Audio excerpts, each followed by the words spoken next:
Diálogo Directo, una mesa de análisis de los temas más relevantes para nuestra comunidad.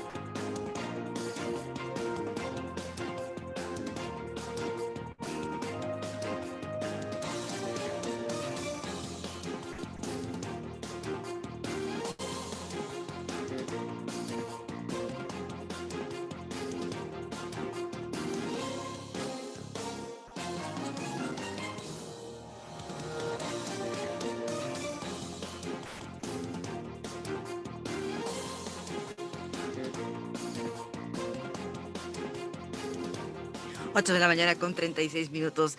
Hoy nos da muchísimo gusto recibir en este espacio a un gran jurista, un gran abogado, y me refiero a Juan Francisco Torres Landa, miembro del Comité Directivo de UNE México. ¿Cómo está, abogado? Qué gusto saludarlo y tenerlo con nosotros. Muy buenos días.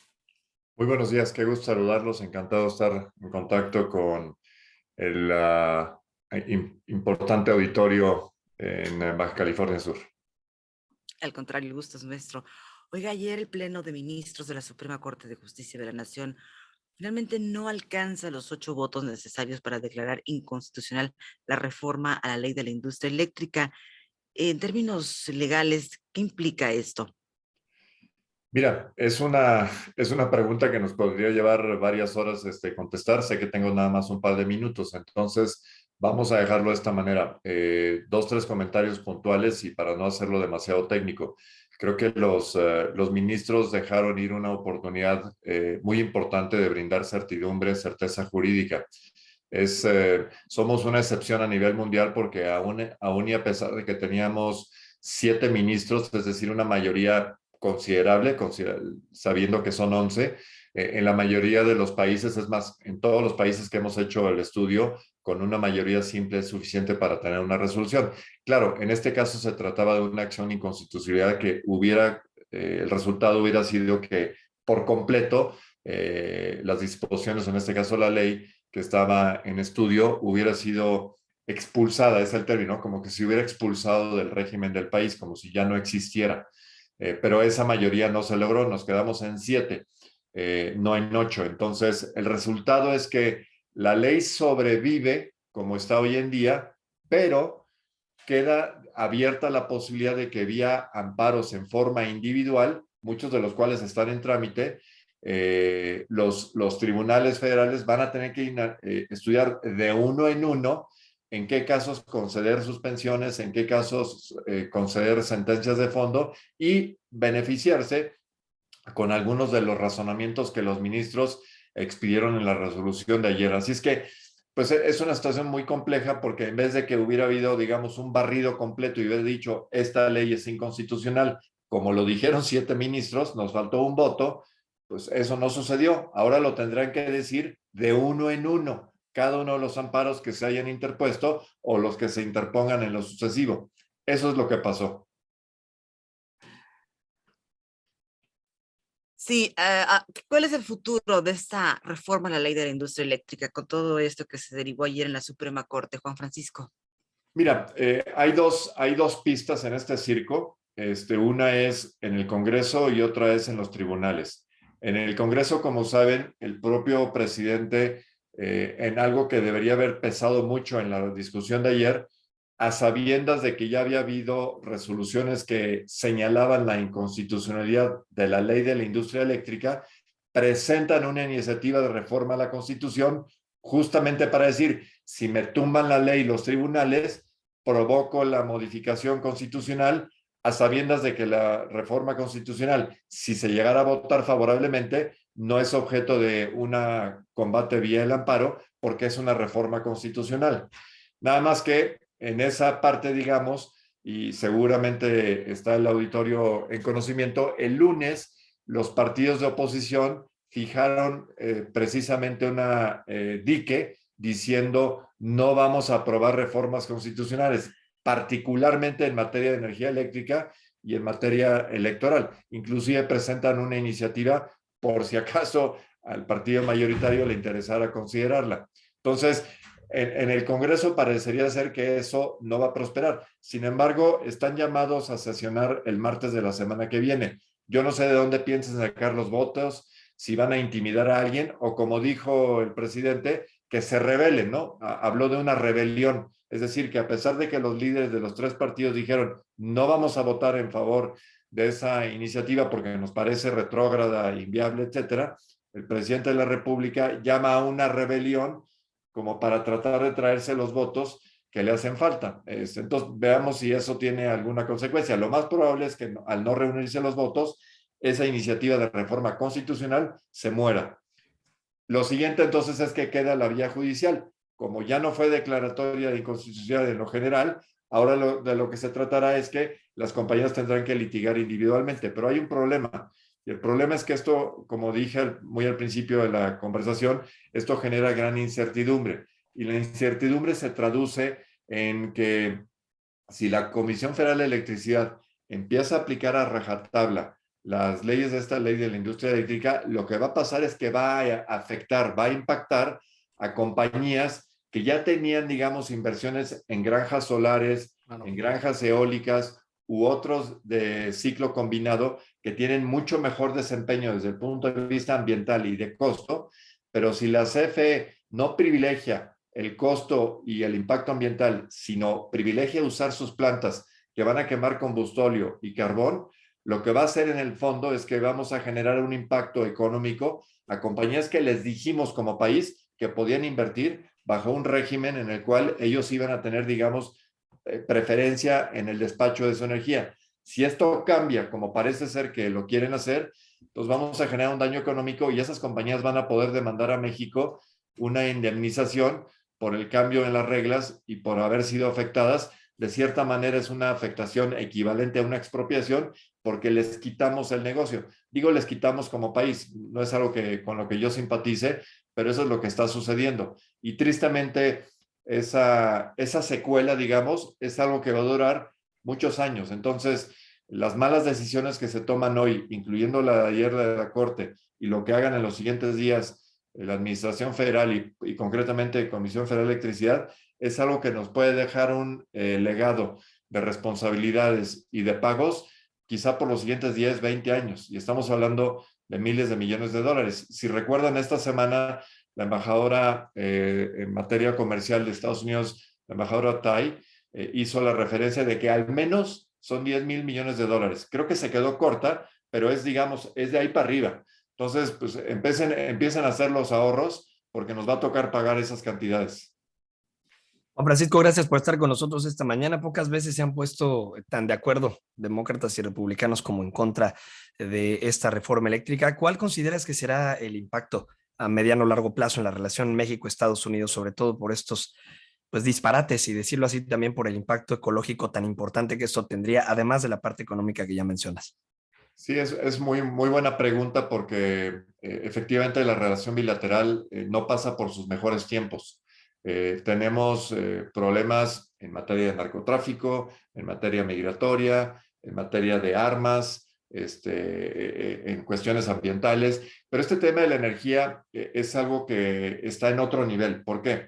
A ver, recordemos que nuestro país hace varios años, de hecho desde el 93-94 con el ingreso a Telecán y posteriormente el año pasado, antepasado con el TEMEC, se hace una apuesta, digamos, regional de que México se convierta en una base de manufactura para la región de Norteamérica. Eso es una realidad. Si comparamos México con el resto de Latinoamérica, México exporta más manufactura que toda Latinoamérica combinado. De ese tamaño es la importancia de la manufactura en nuestro país. Y las cadenas de suministro, las cadenas de producción, particularmente en el sector automotriz, dependen de México. México podría colapsar la industria automotriz norteamericana si no funcionamos bien. Y pues digo, no se requiere ser un genio para determinar que la energía eléctrica es una parte importante del funcionamiento de esas plantas. Si esa energía es cara, es sucia, es no confiable, y proviene, digamos, de un régimen que no es legalmente blindado o transparente, eso genera mucho ruido. Entonces, las compañías americanas con justa razón están preocupadas de lo que se está haciendo hoy en día y que esto pueda generar mayor disrupción en la posibilidad de que funcionen eficientemente. Esa es la gran preocupación que tienen. Y lo vimos, por ejemplo, recuerdan, hace un año hubo una disrupción porque una onda gélida en Texas tronó los ductos de gas, se suspendió tantito el suministro de gas, eso afectó a la industria eléctrica y eso afectó a la industria de manufactura. O sea, ya hay ejemplos vivos de que si esto no se maneja con cuidado, la afectación puede ser muy importante. Entonces, ahí está eso. Y hay que señalarlo, el embajador Salazar visita más Palacio Nacional de lo que era común. El secretario que había venido 3 veces en los últimos 3 meses, es decir, es inusual el nivel, digamos, de contacto y de preocupación que hay, pero pues, también no es para menos. El gobierno federal está embarcado en una trayectoria destructiva que a nadie conviene, y los americanos, insisto, con justa razón, están preocupados, y lo deberíamos estar nosotros también, porque el éxito de que tengamos una planta de manufactura o un lugar viable de manufactura depende de que hagamos las cosas bien. Hoy en día yo no veo que se estén haciendo las cosas bien. Juan Francisco, escuché algunas declaraciones de Mariana Campos, la coordinadora del programa de gasto público en México Evalúa. Decía que esta decisión de la Suprema Corte de avalar la constitucionalidad de la ley de la industria eléctrica sería catastrófica para México porque demostraría que ha perdido su autonomía, me refiero a la Suprema Corte, y que sería una oficina del Poder Legislativo. ¿Qué opina de esto? Mira, y a Mariana la conozco muy bien, compartimos espacios radiofónicos y televisivos. Mira, sí es un tema muy delicado. Ayer vimos una escena dantesca en la cual además el preludio de eso fue que el día anterior se vio la presencia del secretario de Gobernación entrando a la Corte en un acto, pues digo, no se tiene que ser también muy sofisticado para saber que había un acto ahí de intimidación. En la mañanera mismo se les dijo a los ministros que no les fueran a salir con que la ley es la ley, lo cual es una expresión gravísima, porque la ley es la ley, efectivamente, y porque la Constitución tiene que pasar por encima de todos, y porque la premisa de que nadie por encima de la ley y nada afuera de la ley, pues parece que ya se les olvidó completito, porque es exactamente lo que están haciendo.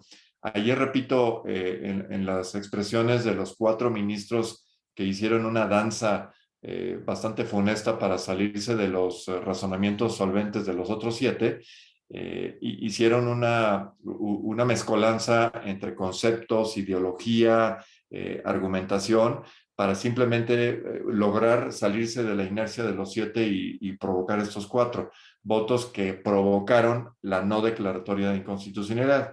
Y pues sí, lo dejan muy mal sabor de boca, porque tal parecería que si el órgano que es la Corte, el máximo tribunal del país, su misión es proteger la Constitución, proteger derechos humanos, no, pues ayer se encargaron de proteger una agenda política. Se les olvidó por completo la lectura de preceptos muy claros, porque lo que tendrían que haber hecho es relativamente sencillo. Es decir, oye, están estos preceptos en la Constitución, estos artículos, esta redacción, y está esta redacción en la ley. ¿Esta redacción de la ley contradice los artículos de la Constitución, sí o no? La verdad es que la respuesta es un claro sí. Vaya, y lo dijeron 7 ministros, un claro sí. Entonces, cuando 4 dicen, no, es que hay otros conceptos y podemos interpretar, etcétera, la verdad fue muy, muy lamentable, y lo que dejan es un sabor de boca de que la Corte está capturada, y que por esta vía, hay un tuit ahí importante del senador Madero, donde dice que esto puede, digamos, señalar una vía bajo la cual la administración federal entienda o aprenda cómo violentar la Constitución, porque como no tiene los votos para adoptar reformas constitucionales, porque la supermayoría no la tiene en ninguna de las 2 cámaras, la tuvo en la Cámara de Diputados en el primer parte del sexenio, pero ahora ya no la tiene. Como ya no tiene eso, ahora encontró una vía, que es pasar una ley que es anticonstitucional, la prueba por mayoría simple, sabe que va a llegar a la Corte, pero si tiene 4 ministros que pare la acción de inconstitucionalidad, la ley se va a aplicar. Entonces, es perverso, porque en el fondo se modifica la Constitución, se perturba el orden legislativo y se evita que la Corte se pronuncie al respecto. Eso, interpretado, digamos, dentro y de afuera, pues manda una señal de una alta incertidumbre y de un país bananero. ¿Usted piensa que va a haber impugnaciones a todo esto que sucedió ayer en la Corte? Mira, la resolución de la Corte como tal, lo que decidieron ayer, ya no se puede impugnar. Eso es una resolución definitiva. Ya no hay forma de modificar eso. Eso ya quedó como una página funesta en la historia. Yo creo que esos 4 ministros van a tener que dejar en su currícula que fueron responsables de un atropello, que fueron responsables de una irresponsabilidad. Y yo no quisiera estar en sus zapatos para explicarle eso a sus hijos y a sus nietos. Pero en las páginas de los anales jurídicos se va a reflejar ese día como un día realmente muy malo. Pero no es susceptible de modificación. Ahora, y repito, va a venir esta ruta muy escabrosa, muy complicada, totalmente aleatoria de uno por uno. Los juicios eventualmente van a llegar. Algunos de ellos van a llegar a la Corte, nada más que ahora van a llegar por las salas. Y ahí sí, curiosamente, son mayorías simples. Si está en la sala, digamos, con 3 votos es suficiente, y si fuera en el pleno con 6 votos sería suficiente. Entonces, vamos a llegar eventualmente al resultado que ya fijaron 7 ministros, pero de uno en uno, a lo largo de meses y años, etcétera. Aquí el problema, hay que señalarlo, es que si los que se inconforman o la forma en que se lleva a cabo este debate, no hay una suspensión general de la ley, y la ley se aplica por capricho de la comisión, van a generar los daños a la industria, y ahí es donde generamos, digamos, la carga patrimonial de la cual somos responsables todos, porque vamos a tener que indemnizar a los inversionistas que confiaron en México y que México les dio la espalda. Ese es el problema. Ya, gracias, abogado. Y en materia de gasto, de pérdida de inversión, ¿hay un quebranto al erario? Pues sí, mira, empiezan a ver estos cálculos, y las cuentas no son nada agradables, porque estamos hablando de cifras astronómicas.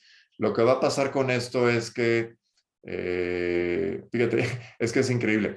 La Comisión Federal de Electricidad se beneficiaría si estuviéramos en manos de gente razonable. Ellos lo que tendrían que provocar es tratar de buscar la compra de la energía al menor precio posible, para entonces tener un margen, digamos, mayor de cobertura en las ventas que hace a particulares, porque hay que decirlo, la reforma de 2013-2014 lo que hizo es que permitió que en la parte de generación hubiera inversión privada, de tal suerte que hubiera gente que invirtiera en nueva tecnología, en tecnología amigable al medio ambiente, etcétera. Pero la parte de distribución y ventas siguió siendo una parte, digamos, bajo el monopolio estatal. Ahora lo que sucede entonces es que ellos dicen, no, yo quiero usar mis plantas, pero quiero consumir combustible y carbón. El combustible lo estamos generando porque como Pemex no ha invertido la cantidad necesaria en tecnología y actualizaciones en sus refinerías, están generando una cantidad de combustóleo espectacular. Como el combustóleo se prohibió para uso en transporte marítimo, ya no saben qué hacer con el combustóleo. Entonces a alguien se le ocurrió la brillante idea, no, pues vamos a quemarlo en las plantas de CFE. Oye, pero eso tiene un alto contenido de azufre y es dañino para la salud. Pues no nos importa. Oye, pero eso literalmente va a matar a gente. Aquí en el Valle de México ya hay una cifra del número de muertos que se ha incrementado por contaminación aérea por la quema de combustóleo en la planta de Tula. Entonces, estamos generando un costo en vidas, estamos generando un costo en la forma en que se está generando la electricidad a un precio mucho mayor, y eventualmente vamos a tener apagones, vamos a tener precios más altos de energía y una total incertidumbre de qué manera vamos a poder operar un país si la energía no es fluida y no es constante. Ahí están los costos y repito, ponle los ceros que quieras, esto te puede llegar a cantidades astronómicas. Juan Francisco, estamos por cerrar esta mesa de diálogo, pero bueno, ¿cómo se ve México al exterior? Hablabas de la relación México-Estados Unidos, pero bueno, está bastante degradada también, no solamente con Estados Unidos, sino creo que ha sido uno de los sellos en esta administración. Poco se habla, apenas en este momento hacemos referencia yo, también del costo ambiental que va a tener esto, sobre todo por la quema de este tipo de materiales. ¿Cómo se ve México al exterior desde su punto de vista en este aspecto? Pues mira, muy desconcertante porque si bien es cierto, nuestro país atravesó en el sexenio pasado por una ola de corrupción lamentable, muy triste y con la cual nos tendríamos que haber sentido ofendidos o más de lo que se hizo. Había una esperanza y había una generación, digamos, de ciertas líneas de trabajo de muchos sexenios, inclusive previos, donde íbamos avanzando bien en desarrollo tecnológico, desarrollo industrial, etcétera. Insisto, México es la zona de manufactura más importante de la región. Exportamos más que todo Latinoamérica sumado. Y sin embargo, hoy en día las perspectivas del país son francamente pues, muy grises. No se ve crecimiento económico, la pauperización es una realidad, la huella ambiental está peor que nunca, se están derrochando recursos, el sistema de salud se está colapsando.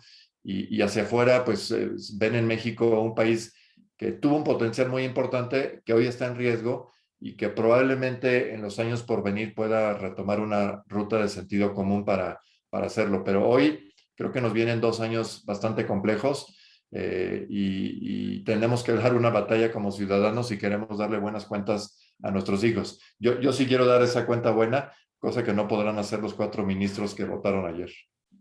Tendrán que llevarse Francisco eso. Torres Landa, Rufo, un placer enorme haber platicado con usted esta mañana. Muchísimas gracias como siempre. Estoy siempre a sus órdenes. Que tengan buen día. Igualmente, cuídense Interesante. mucho. Hasta pronto.